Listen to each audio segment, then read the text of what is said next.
We all have this tendency to sort of think we can tell just what the food tastes like. I can ignore the weight of the cutlery in my hand. I can ignore the colour of the plate. We'll put some different music on, but it's not affecting my taste perception. We all think we can do that, a restaurant critic, chef, psychologist or regular diner alike. And yet the result after result after result says, no, these things do matter. They do influence our experience. You cannot ignore them. Chef Joseph Youssef and Professor Charles Spence are a duo working on understanding and innovating the full taste experience. Their project, Kitchen Theory, explores how our other four senses affect our taste perception and overall eating experiences. Well, I met Professor Spence about 5 years ago at a talk he was doing, and he touched upon colour-taste associations and aromas and sounds and textures, and it fascinated me to a point that I knew this was someone I had to work with. What's great about working with chefs like Joseph is if you can talk to him and if you can convince him of some idea, something you just found out about the way things are plated or should be plated, he'll go away and it'll be on the menu next week or next month, and we'd have real diners paying real money for what is hopefully great tasting food that has the benefits of the neuroscience in it. What do I need to be looking at on a rectangular plate? What angles, when it's facing the guest, do they need to be seeing? We've been very interested in the orientation. If you've got a dish that has something with a dominant line in it, in fact, people really don't like it when the food points towards them in some way. People prefer an oblique line, and in particular they prefer a line that kind of ascends to the right.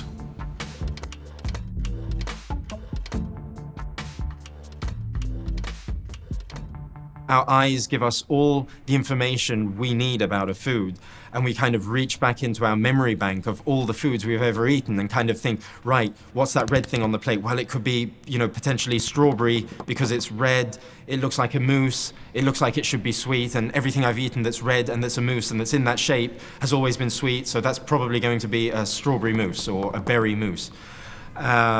We could see something else on the plate that has a different color, make a whole different set of judgments about it. Josh, did you grill the nopal? Some dishes you can plate them and they appear to be a dessert. Other dishes, when you change that plating of that dish, it can look like more of a savory dish. In this case, because you can so clearly see meat, people obviously associate it with a savory dish. But some dishes are a little less obvious.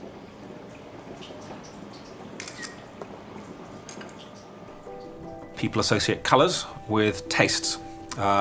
So in a dish that Joseph has been serving and that we have been testing in the lab and online, we find from analysing the responses of diners in the restaurant that the majority of people will associate the colour red with sweet taste, the colour green with sour, the colour white with salty, and the colour browny black with sort of bitter taste. Whenever we see the colour of food on a plate, we can't just judge the colour of the food, we always see it against the background. So we find generally that if we serve exactly the same food from a round white plate versus a black plate, people will say that the food tastes much sweeter from the round and white plate than the black one. In our hands we get sort of 10% change in sweetness perception, simply as a result of the shape and colour of the plate. Others find 30 or 40% really dramatic differences. When the colour does not predict the taste, that's normally a bad thing. It's like, my brain's not doing its job. I should be able to predict what the world is like. It's not. I got a surprising taste. If it's in my mouth and surprising, that could be poisonous. But if I'm in a modernist restaurant, if I know I'm at the hands of an expert artist or chef at the top of their game, then I can sort of let go and enjoy that experience of surprise and be titillated and laugh as a result. Cooking is first love. Imagine that I make a dish for you. Technically, it's a success. From the art point of view, it's all right. So everything's fine, and I throw it to your face and eat. This dish will not be good. Now if I say, please, have a seat. Oh, very comfortable one. Please sit down, be quiet, I will take care of you. Now you know this food product, I did it for you because I know your taste. And here it is. What does it mean? It means I love you. And when you say to someone, I love you, it is always better. So this is why my main idea for cooking, even if I'm a physical chemist, I'm studying the technique, the main idea is cooking is first love, then art, and then technique.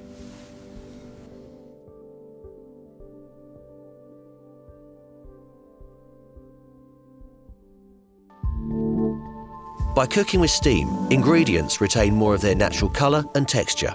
For vegetables, they keep more of their chlorophyll. For meats, you get a smooth texture.